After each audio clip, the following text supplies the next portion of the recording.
Kisah Rasulullah bagian kedua, nenek moyang Rasulullah. Salah seorang nenek moyang Nabi Muhammad bernama Hashim bin Abdul Manaf. Ia adalah pemuka masyarakat dan orang yang berkecukupan.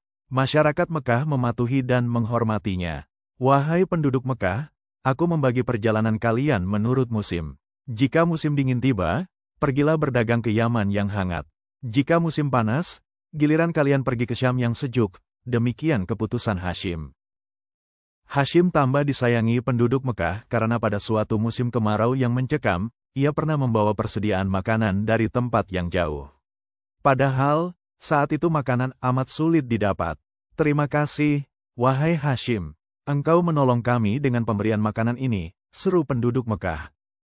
Di bawah kepemimpinan Hashim, Mekah berkembang menjadi pusat perdagangan yang makmur. Pasar-pasar didirikan sebagai tempat berniaga kafilah-kafilah dagang yang datang dan pergi silih berganti, baik pada musim panas maupun pada musim dingin. Demikian pandainya penduduk Mekah berdagang, sampai-sampai tidak ada pihak lain yang mampu menyaingi mereka. Akan tetapi, di samping kemajuan yang besar itu, masyarakat Arab juga mengalami kemunduran luar biasa. Itulah sebabnya mereka dijuluki masyarakat jahiliyah, alias masyarakat yang diliputi kebodohan. Itulah juga sebabnya sampai Allah mengutus Rasul terakhirnya di tempat ini. Pembagian urusan. Hashim juga melakukan pembagian urusan. Beberapa jabatan pemerintahan di Mekah di antaranya. Hijabah, pemegang kunci Ka'bah. Sikayah, penyedia air dan makanan buat para peziarah. Rifadah, mengatur pembagian dana dari orang kaya untuk fakir miskin. Qiyadah, mengatur urusan peperangan. Percaya tahayul. Ya ampun. Burung itu terbang ke kiri.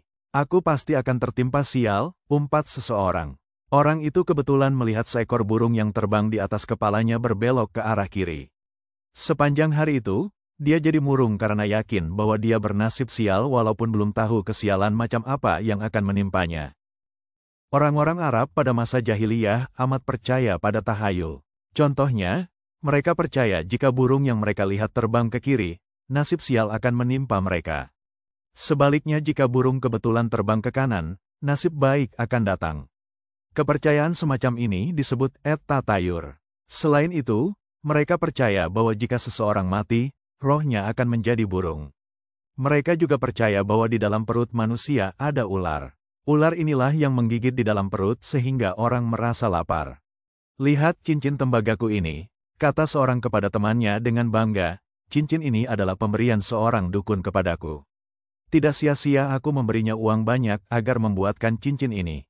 Jangan coba-coba menantangku berkelahi sekarang. Berkat cincin ini, aku merasa jauh lebih kuat.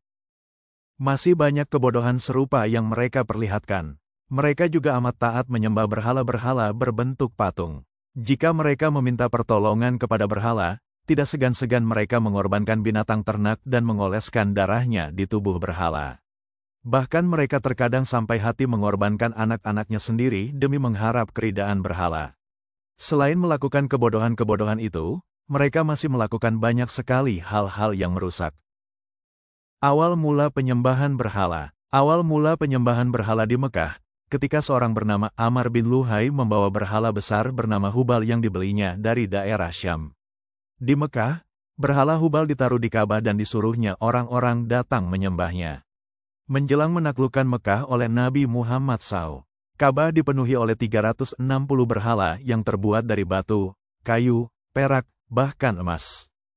Gemar mabuk dan berjudi. Bangsa Arab pada masa itu sangat gemar meminum arak. Hampir semua orang adalah peminum kecuali beberapa saja yang tidak. Para pelayan datang membawakan baki dan botol-botol minuman. Orang-orang datang berkumpul sambil tertawa. Para penari datang disambut tepukan dan sorak-sorai. Ketika minuman mulai membuat mereka mabuk, seseorang kembali berseru, "Bawakan alat-alat judi kemari." Orang pun membawakan alat-alat judi berupa bilah-bilah kayu dan sebuah kantung kulit. Beberapa ekor unta dipotong, yang kalah berjudi harus membayar unta-unta tersebut. Selain berjudi dengan memotong unta, mereka juga berjudi dengan bermacam-macam cara. Demikianlah minum sambil berjudi adalah kebiasaan yang amat digemari oleh bangsa Arab saat itu. Bahkan, setelah Nabi Muhammad SAW mengajarkan Islam, Masih banyak pemeluk baru agama Islam yang masih suka meminum arak sampai turunlah perintah Allah yang berangsur-angsur mengharamkan orang meminum minuman keras. Barem, judi memotong unta adalah judi yang paling digemari orang Arab jahiliyah. Bilah-bilah kayu dikocok dalam kantung dan dibagikan. Orang yang mendapat undi kosong dinyatakan kalah dan harus membayar unta yang dipotong. Daging unta kemudian dibagikan kepada fakir miskin. Orang yang tidak suka berjudi semacam ini dipandang sebagai seorang kikir, yang biasa disebut barem.